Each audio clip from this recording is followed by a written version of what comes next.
حي على الفلاح.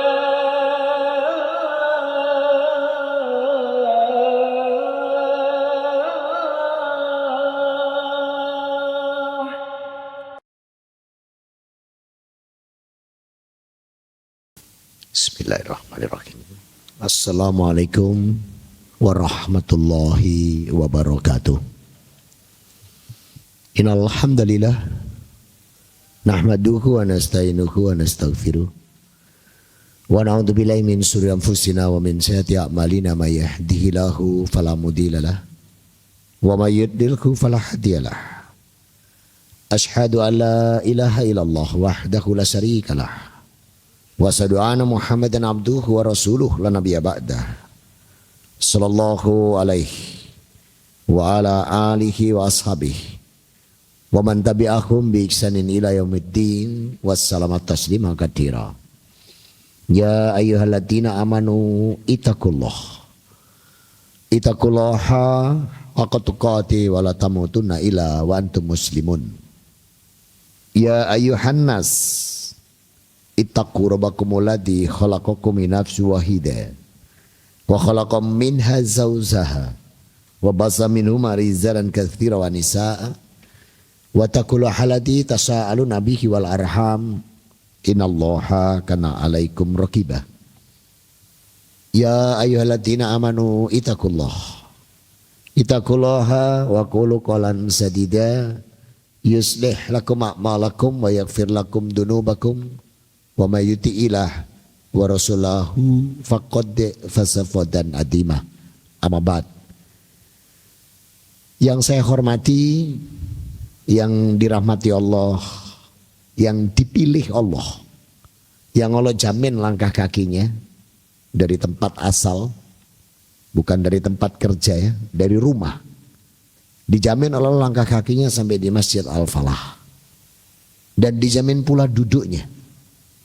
Sebagaimana sabda Rasul Muhammad sallallahu alaihi wasallam dalam Sahih Muslim 1424 diriwayatkan Anas bin Malik radhiyallahu anhu, wa kanat salatuhu wa masyuhu ilal masjid nafilat wa ida qa'ada mafirolahu. Langkah kaki yang ditujukan ke masjid dengan tujuan ibadah, maka itu adalah pahala yang dilipat-lipatkan oleh Allah di setiap langkahnya. Wa ida qa'ada mafirolahu. Dan duduknya di masjid, Allah jamin duduk yang mendapat ampunan dosa. Amin. Masya Allah. Ini baru beberapa niat, beberapa nikmat dari berislam. Belum nikmat-nikmat lain. Nikmat iman, nikmat umur, nikmat rizki, nikmat kesehatan, nikmat waktu, nikmat pekerjaan, nikmat keluarga. Banyak. Tidak mampu kita menghitungnya. Rabbuna wa ta'ala mengingatkan kita hal ini dalam surat An-Nahl surat 16 ayat 18. Wa in ta'udu nikmatallahi la tusuha. Dan apabila kalian tidak menghitung nikmat Allah, nggak akan sanggup menghitungnya. Maka sebaik-baik kita itu hanya bersyukur. Justru dengan kita bersyukur nikmat ini ditambah. Dan janji Allah hak. Diletakkan di surat 14 Ibrahim di ayat yang ke-7. Wa ita'adana rabbukum la in syakartum la azidanakum wa la in kafartum in adabi lasyadid. Rabbuna wa ta'ala memaklumatkan, barang siapa mensyukuri nikmatku, aku akan tambahkan nikmat-nikmat ini bagimu. Manakala kufur terhadap nikmatku, sungguh adabku sangat pedih. Maka sebaik-baik kita hanya bersyukur. Semoga yang hadir petang ini beserta segenap keluarganya di hadapan Allah digolongkan hamba-hamba yang abd dan sakurah. Amin. Salam dan selawat tercurahkan pada junjungan kita Nabi Muhammad sallallahu alaihi wasallam. Semoga kita pun juga bisa optimal di dalam meneladani Rasul Muhammad sallallahu alaihi wasallam. Maka siapa yang bisa mencontoh Rasul, terutama dalam 5 perkara. Yang pertama, cara beribadah. Yang kedua, cara menjalankan syariat. Yang ketiga, cara menjaga ukhuwah. Yang keempat, cara bermuamalah. Yang kelima, cara berakhlakul karimah. Ketika kita mampu 5 ini mencontoh Rasul Muhammad SAW, jaminan yang Allah berikan pada diri kita adalah hidup kita di dunia ini dalam cintanya Allah, dicintai Allah. Wa yaghfir lakum, kemudian dosa dan kesalahan kita diampuni. Janji Allah ini diletakkan di surat 3 Ali Imran ayat 31. Kul in kuntum tuhibunallaha fatabi'uni yuhibbukumullah wa yaghfir lakum dunubakum wallahu ghafurur rahim. Muhammad, katakan kepada hamba-hambaku, bila mereka benar-benar mencintai aku, katakan pada hambaku, ikuti aku. Rasul suruh mengatakan, ikuti aku. Maka siapa mencontoh Rasul tadi, cara beribadah, cara bersyariah, cara berukhuwah, cara berakhlakul karimah, dan cara bermuamalah, yuhibbukumullah, Allah mencintainya. Wa yaghfir lakum dunubakum, Allah mengampuni dosa dan kesalahannya. Semoga yang hadir petang ini dan segenap keluarganya Allah jadikan hamba-hamba yang optimal di dalam meneladani Rasul Muhammad SAW, sehingga tercapai derajat hamba yang muttaqin, husnul khotimah, dan ahlul jannah. Amin, Allahumma amin. Hari ini tanggal berapa? Hah? Tanggal 17. Sudah maghrib. Sudah maghrib. 17 apa? Muharram. Surat 936. Perhatikan bulan ini di dalam surat At-Taubah ayat 36. Inna iddatas suhuri indallahisna asara sahram fi kitabillahi yauma khalaqas samawati wal ardo minha arba'atum hurum dzalikat dinul qayyim fala tatlimu fihina anfusakum wa qatilunal musyrikina kaffatan kama yuqatilunakum kaffah wa lamu annallaha ma'al muttaqin. Surat 9 ayat 36. Ya. Sesungguhnya jumlah bulan menurut hitungan Allah adalah 12 bulan.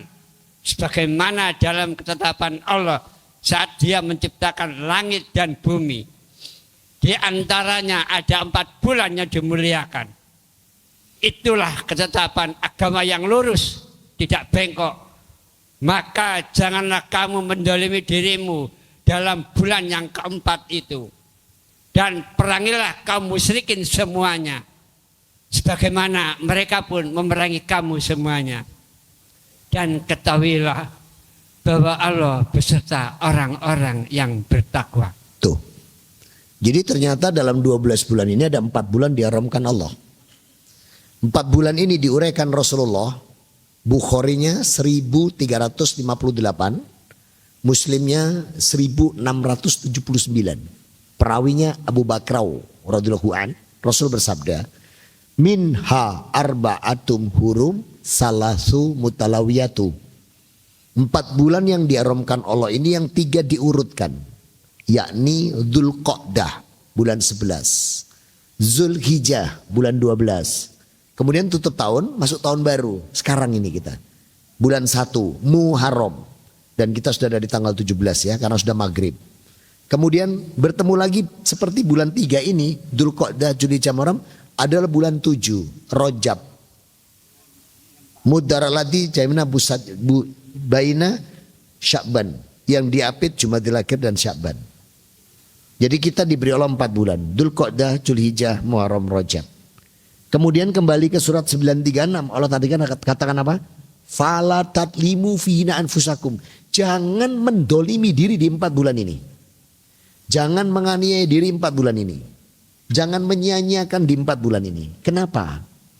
Hadisnya Muslim. Nomor hadis 1945. Rasul bersabda, kullu amalan ibnu Adam hasanatu asru amsaliha illa sab'amiyad di'fin. Karena setiap satu amal soleh, satu amal kebaikan, satu amal ibadah anak cucu Adam itu disiapkan pahala Allah 10 sampai 700. 10 sampai 700. Contoh, kita tadi sholat berjamaah kan maghrib berapa pahala? 27. Kalau sendirian berapa? Kalau diterima. Satu kok nak ditompo diterima. Kalau nggak diterima habis. Tapi jaminan berjamaah 27 Rasul janjikan. Perkara nanti tambahannya tidak, itu tergantung dari sholatnya dia, kekusuannya, ikut sertanya dengan imam. Tapi jaminan 27 dasarnya dapat. Itu kalau sholat berjamaah. Dan kita ini ahlu sunnah bukan ahlu sunnah wal ijenan. Jadi kalau bisa itu sholat berjamaah gitu loh. Nah, janji Allah tadi, asru amsaliha ila sab'amnya di'fin. Diberi kelipatan 10 sampai 700. Andai kata tadi dikasih Allah 10, berarti berapa? Andai kata tadi kita dikasih 10 sama Allah, berarti berapa? 270. Salah. Pangkat derajat penjelasan Rasul. Kalau pangkat derajat itu di atas secara matematika. Berarti tadi kalau dikasih 10, berarti 27 kali 27 kali 27 sampai 10. Kalau dikasih 10, kalau dikasih 700, diketik di kalkulator sama di HP, 27 pangkat 700 sama dengan langsung keluar error. Coba. Kenapa? Nggak cukup digitnya. Kenapa Allah berikan ini gitu loh. Ketika sahabat bertanya, dijawab Rasul di surat 4 An-Nisa 28. Ini jawabannya. Kenapa Allah berikan kita 4 bulan haram, 1 bulan Ramadan yang dilipatkan 10 sampai 700. Rabbuna wa ta'ala berfirman, wa khaliqal insanu do'ifa. Dengan kalimat yuridullahu au yukafim anku wa khaliqal insanu do'ifa. Boleh diterjemahkan? 28. Surat 4 ayat 28. Allah hendak memberikan? Allah hendak memberikan keringanan kepadamu. Karena manusia diciptakan dalam sifat keadaan lemah sekali. Kita tuh lemah. Keliru, salah, kilaf, alpa, kurang ilmu, gak paham, numpuk-numpuk ini. Kebaikan tuh lambat. Kalau gak dibantu Allah dengan 4 bulan, Dzulqa'dah, Zulhijjah, Muharram, Rajab, dan Ramadan, tambahan 1 lagi jadi 5 bulan. Tapi yang Ramadannya bulan khusus, bukan bulan haram. Itu gak mampu kita di Yaumal Mizan. Hari timbangan amal gak mampu. Yaumuddin, hari pembalasan. Yaumul Hisab, hari dimana amal diperhitungkan gak sanggup kita. Melampaui sirat gak sanggup, hak. Karena keliru, salah, kilaf, alpa ini lebih besar daripada kebaikan dan ibadah kita yang lambat. Maka bersyukur kita. Nah, di setiap pergantian tahun, Rasul selalu mengingatkan sahabat. Hadisnya Muslim 1424 diriwayatkan oleh Abu Hurairah radhiyallahu anhu. Rasul bersabda, "Innallaha la yanduru ilal amwalikum waswarikum."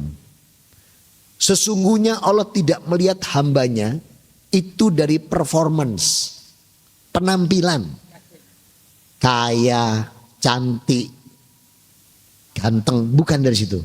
Wa amwalikum, bukan lihat dari jabatan, harta, pangkat. Illa yanduru, yang Allah lihat adalah qalbukum wa amalukum.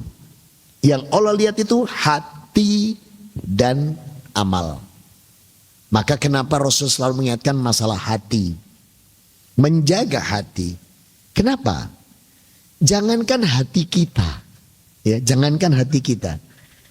Tingkat Nabi, tingkat Rasul, itu saja setan berusaha menembus hati dari para nabi dan para rasul. Apalagi kita ini yang pangkat nabi tidak punya pangkat rasul. Coba buka surah 22 di ayat 52. Al-Hajj. Wa ma arsalna min qablika mirusuli wala nabiin ila ida tamanna alqas syaiton fi umniyatih fa'azakumullah Wa yulqis syaitan summa yuqimullahu ayati. Wallahu alimun hakim. 52. Ketemu? Ya.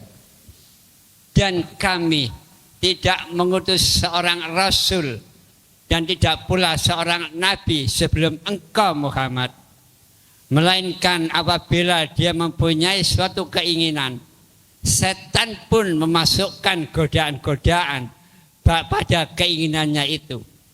Tetapi Allah menghilangkan apa yang dimasukkan setan itu, dan Allah akan menguatkan ayat-ayatnya, dan Allah maha mengetahui, maha bijaksana. Tuh, tingkat nabi, tingkat rasul, itu saja fayangkullahu mayukis syaitan summa yukimu. Itu aja berusaha nembus punyanya nabi atau rasul, apalagi kita.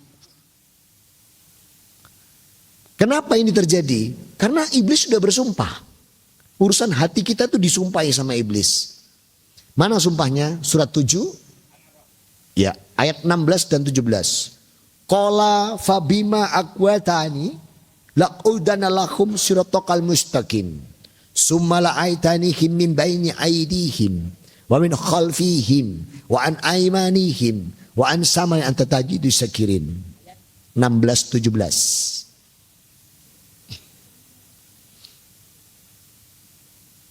Ketemu? Iblis menjawab? Iblis menjawab, karena engkau telah menyesat aku dengan keputusanmu, pasti tidak diragukan aku akan selalu menghalangi mereka hamba-hambamu dari jalan yang lurus al-Islam. Tuh, jadi setan berusaha menghalangi kita dari jalan yang lurus Allah. 17-nya? Kemudian pasti aku akan mendatangi mereka dari depan, dari belakang, dari kanan maupun dari kiri.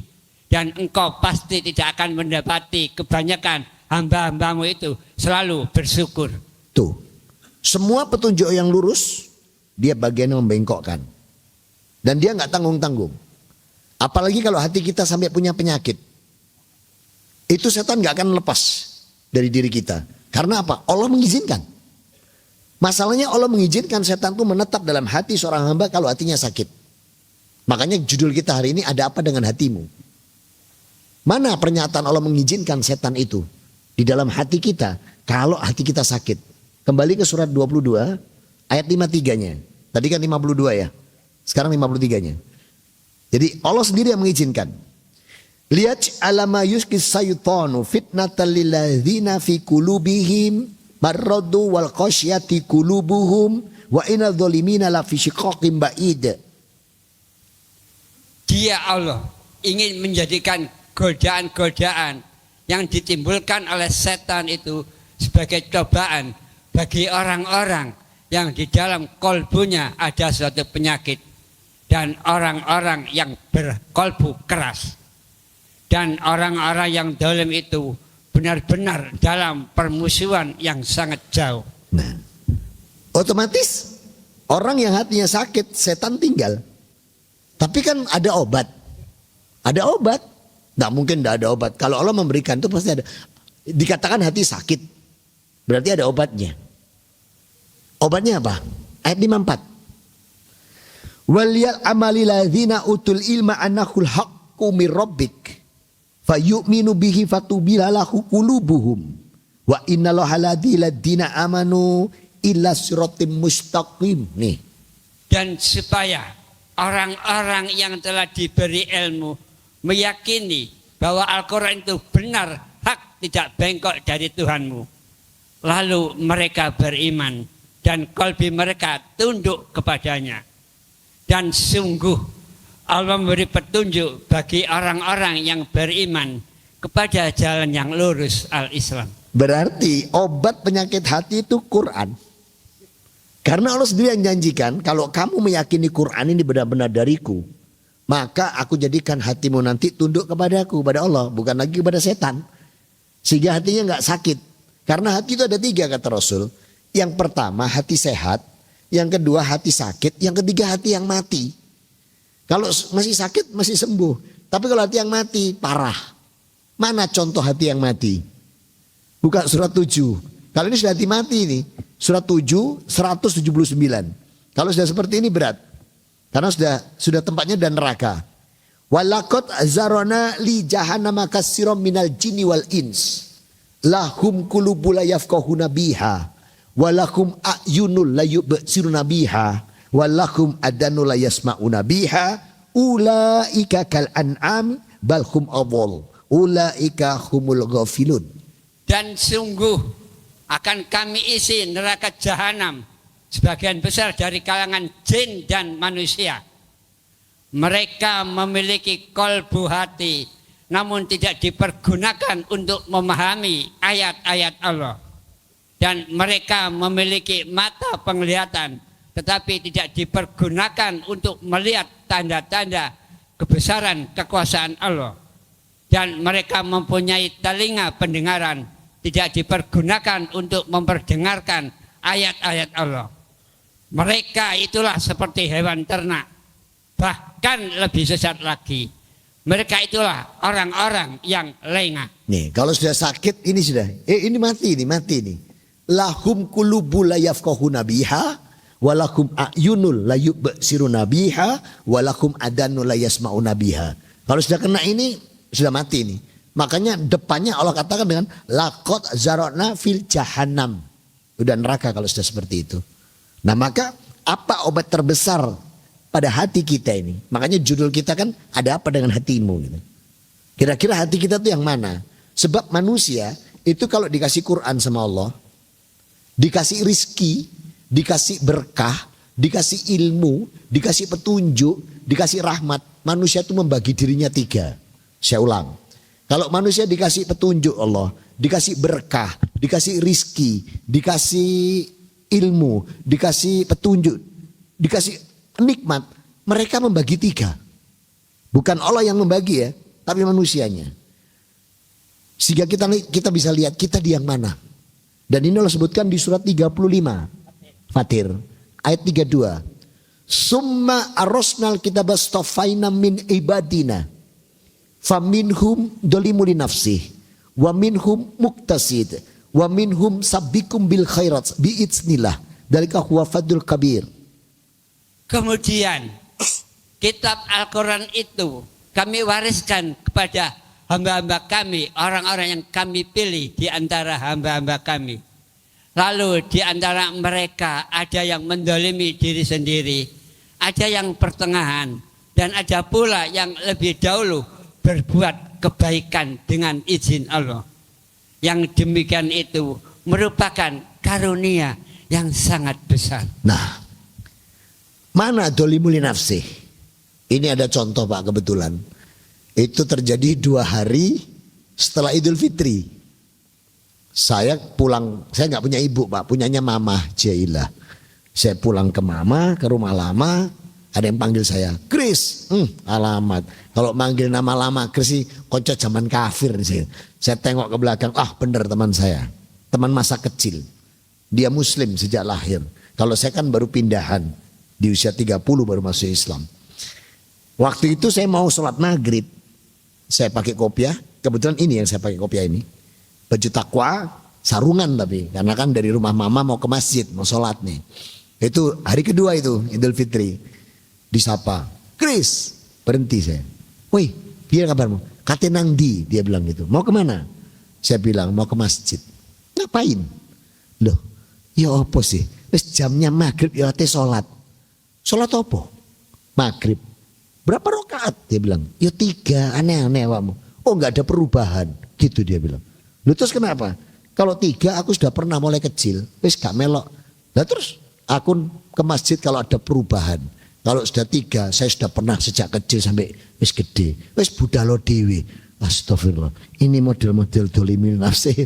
Ini mendolimi dirinya. Atas perintah Allah didolimi. Sampai saya balik turun masih buka botol. Belum mari-mari. Si mendem deh. Loh ya Allah. Berarti sudah parah. Sudah parah. Ini dolimul nafsi. Muktasid itu seperti apa? Muktasid itu Rasul katakan gak ada giroh. Dia gak punya giroh, gak punya azam. Jadi poso. Loh, wah ya poso dah. Iya dah, poso. Kurban. Loh, wis wayahe kurban. Ngetono zakat, keluarkan zakat. Salat. Enggak punya azan. Ini kalau bahasa Prancisnya norok buntek. Apa bahasa Prancisnya? Norok buntek ya. Waton gelinding kalau bahasa Inggrisnya ya. Waton gelinding. Jadi pokoknya melok. Ya bener selamat ya. Apa karena agama kita kan ada jaminan agama yang diselamatkan Allah ya. Tapi nggak ada giroh. Nah terus yang kelas utama tadi sabikum bil khairat biiznillah. Mana contohnya?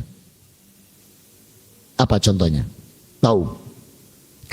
Jenengan ini loh contohnya. Nggak percaya? Ketik di Google langsung Bukhari nomor 71. Tulis di Google tuh Bukhari 71. Jenengan ini yang disebut sabikum bil khairat. Karena Rasul bersabda begini, "May yuridillahu bihi khairan yufaqihu fiddin." Kalau Allah mengendaki kebaikan pada diri seorang hambanya, maka Allah akan menggerakkan hamba itu dengan isinya datang ke majelis untuk dijadikan paham dengan agama, tafakuh atas izin Allah. Ini yang disebut dengan Rasul kata sabikum bil khairat bismillah. Jadi jenengan ini besok surganya gumbul ini, tidak mungkin gumbul konco saya yang buka botol tadi. Nah saudara-saudaraku, maka disinilah kita bisa lihat sekarang hati kita ada di mana.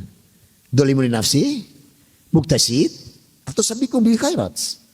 Karena penyakit hati itu yang paling bahaya 8. 8 penyakit hati yang paling bahaya. Yang pertama syirik. Yang kedua musyrik.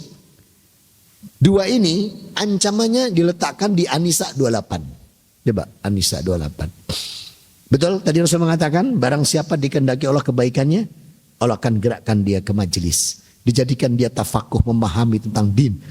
Jadi jenengan ini pilihannya Allah. Jenengan ini yang disebut sabiqum bil khairat bismillah. Ketemu surat 448. Innallaha la yaghfiru ayyushraka bih wa yaghfiru ma duna dzalika liman yasha wa may yusyrik billahi faqad iftara itsman adima. 48. Ini yang penyakit 1-2 ini. Ini ancamannya ini. Sesungguhnya Allah tidak akan mengampuni dosa karena berbuat syirik. Dan dia mengampuni dosa selain syirik itu bagi siapa yang dia kehendaki. Barang siapa mempersekutukan Allah, maka sungguh dia telah berbuat dosa yang sangat-sangat besar. Tuh, syirik musyrik ini ya, yang paling besar, itu yang besar, itu modelnya begini. Tuhanku ada 5, rupa-rupa warnanya. Nah, ini syirik besar, ini syirik musyrik besar. Saya dulu sebelum masuk Islam, masuk besar. Karena waktu itu saya di sana sebelum Islam, Tuhanku ada 3 Pak, rupa-rupa warnanya. Nah itu syirik besar nih. Kiai Slamet, tahu Kiai Slamet? Kemarin dikeluarkan itu tanggal 1 Suro sama keraton. Kerbo bulenya keraton.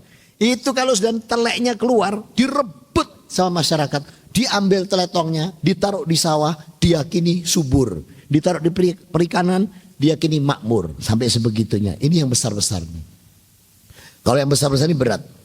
Ini kalau nggak tobat tadi, innallaha la yaghfiru ayyushraka bih. Nggak ada ampunan kalau ini. Nah, yang bahaya lagi syirik kecil. Syirik kecil tuh contohnya paling gampang riya. Ah, riya yang ketiga ini, riya. Riya itu bukan yang wah itu bukan, itu ba'udeh ya. Riya itu contoh nih, infak. Infak sedekah uangnya 100 Pak. Yang dimarahi takmir. Bolonganmu kurang besar. Ini enggak bisa masuk. Kayak itu nek abang gitu. Ya. Padahal Rasul pesan, khairu anfaku ya'di mina yusra. Infak terbaik kananmu tutup dengan yang kiri. Lihat kalau ada orang kota infak lewat, kan gini semua. Tapi bukan karena hadis. Sebab kalau dibuka, 2.000. Padahal Rasul pesannya itu anfiku khairu. Infak terbaikmu itu tutup gitu loh. Bukan dibuka mergo 2.000, bukan. Nah ini riya, bahaya ini. Ditampak-tampakkan. Kemudian ujub. Nah, ujub ini yang nomor 4. Apa ini? Contohnya infak lagi yang paling gampang buat contoh. Kita duduk Jumatan kota infak lewat. Gak sengaja mata ini namanya ekor mata. Kelihatan sebelahnya masukin 5.000. Mulai batin. Konconi sisan. Fulan 5.000. Akeh aku 20. Tapi dia ngomong sendiri gak disebutkan. Terus dia bilang, iku sangkenya mau buka kecekel sing 5.000. Coba enggak digolek sing 2.000. Jadi orang lain direndahkan, dia ditinggikan. Tapi ngomong hatinya, ini setan yang punya gawe loh ini. Setan yang punya gawe. Tadi di surat 7 tadi, 16-17. Itu dia yang punya gawe. Nah hati kita ada yang mana ini? Ini juga sama. Ini besar ini, siri-siri ini seperti ini. Kemudian sum'ah. Apa sum'ah ini? Sum'ah itu semua kebaikan diceritakan. Misalnya, Mas, kemarin sampean tolong anak Mojokerto ya.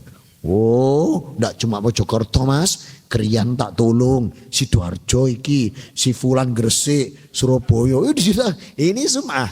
Ini juga penyakit hati ini, ya. Ujub, dengki. Kalau sudah dengki nih Pak, ini tidak bisa senang melihat tetangga, orang lain, bahkan saudaranya sukses. Ada pickup turun, buka, nurunkan moge, motor gede, greges, langsung ngomongin ndak duit itu kondio itu rame, ndak bisa lihat orang sukses.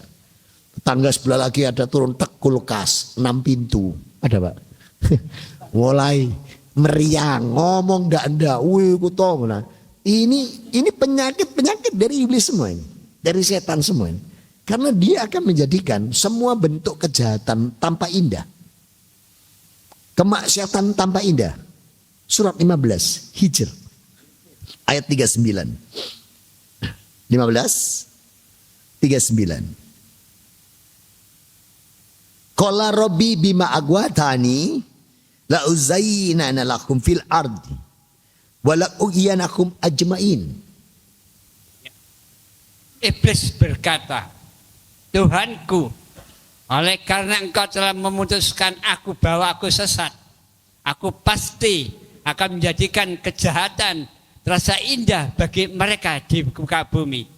Dan aku akan menyesatkan mereka semuanya. Wih, la ughiyanakum ajmain. Supaya itu, aku akan menyesatkan semuanya. Semuanya.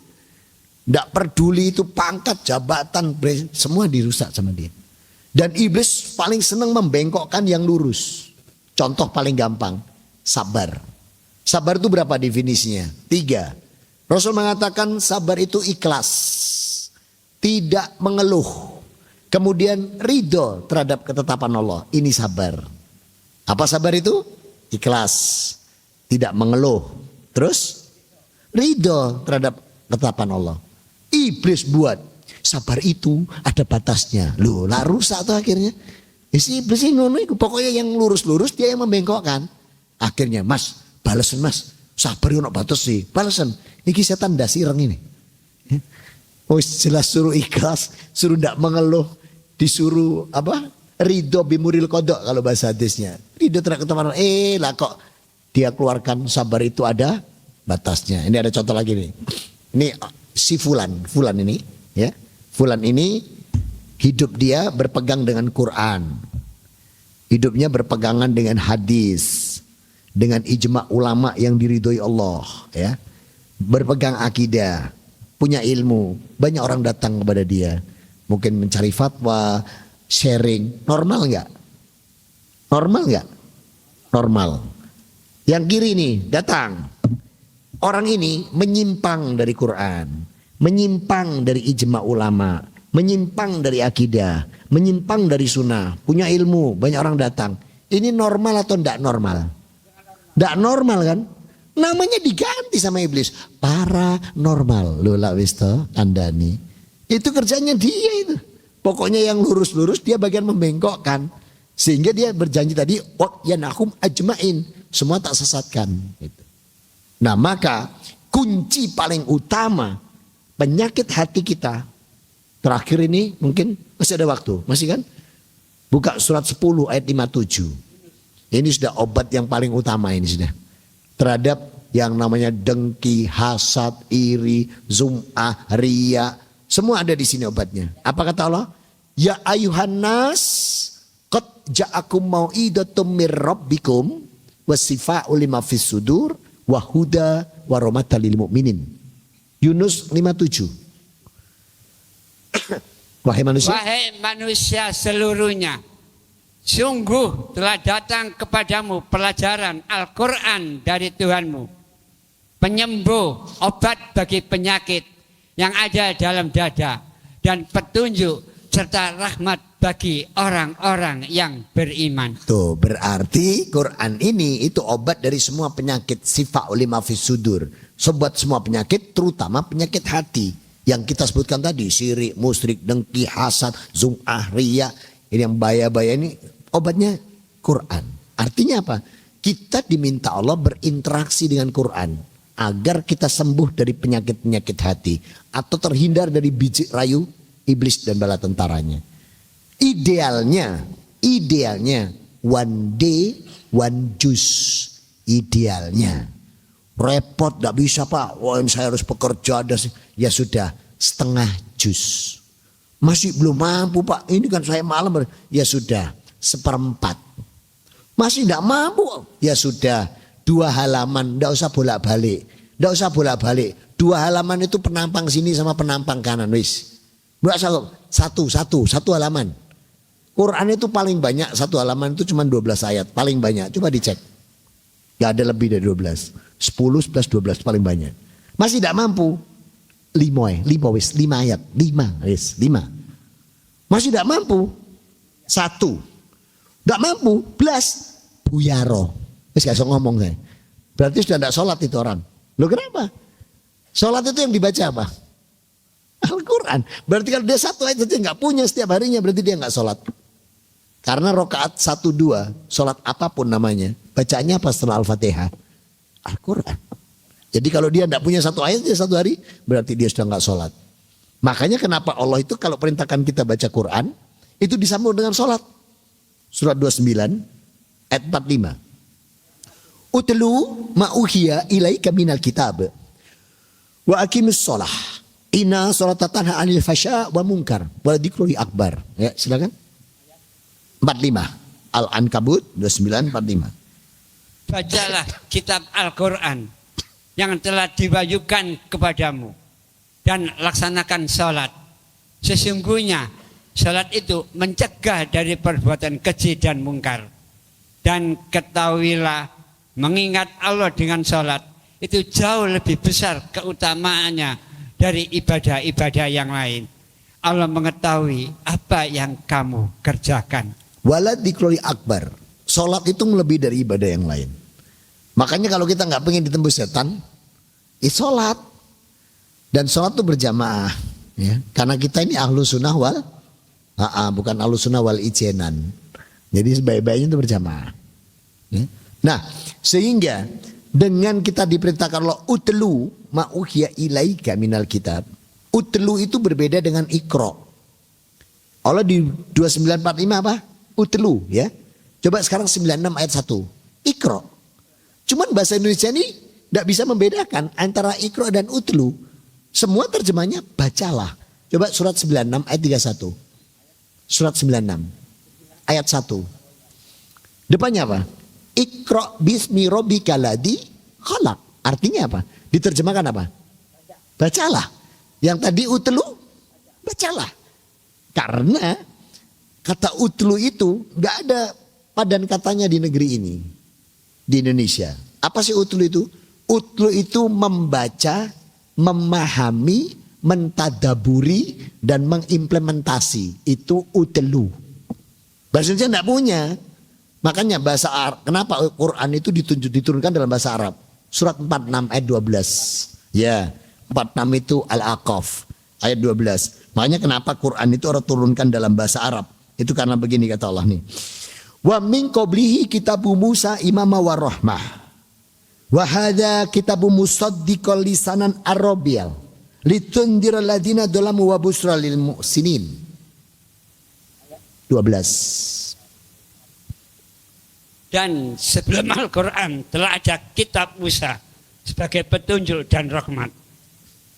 Dan Al-Quran ini adalah kitab yang membenarkan dalam bahasa Arab untuk memberi peringatan pada orang-orang yang zalim, sekaligus kabar gembira pada orang-orang yang berbuat baik. Nah itu kan, jadi kenapa Allah turunkan Quran dalam bahasa Arab? untuk menegur mereka yang dolim, yang sudah merubah kitab. Contoh, proses penyembelihan Nabi Ismail diganti Ishak. Nabi Isa, jelas-jelas Nabi utusan Allah, diganti anak Tuhan. Banyak lagi contoh yang lainnya. Ini ditegur sama Allah melalui Quran. Makanya Quran diturunkan dalam bahasa Arab. Ketika tiga kitab sebelumnya, Zabur, Taurat, Injil, semua bahasa Ibrani. Dan saya dulu pegangannya itu sebelum masuk Islam. Bahasa Ibrani. Nah, waktu menggunakan bahasa Ibrani banyak diganti-ganti. Tapi begitu bahasa Arab tidak bisa diganti. Karena banyak kata yang nggak ada padan katanya di negeri lain. Contoh lagi, surat 2 155. Itu begini bunyinya. Wala nabluwanakum bisa'im minal qauf wal ju wa naqshim minal amwal wa anfus was samarots wa basiri sobirin. Samarotsnya diterjemahkan apa? Buah-buahan. Padahal samarots itu artinya apa yang dikerjakan manusia dihentikan Allah. Itu samarots. Tidak punya pada kata Indonesia. Ditulis buah-buahan. Ini kalau nggak baca tafsir, dikira dondong, duku, salak, gendong, apa becak, melaku timi-timi. Nanti dikira jajanan buah-buahan di pasar nanti. Bukan. Nah itulah. Jadi bahasa Arab itu kaya yang nggak dimiliki lain. Hampir mirip bahasa Jawa. Bahasa Jawa itu kaya loh. Bahasa Jawa itu ada bahasa Jawanya, bahasa Indonesianya nggak ada.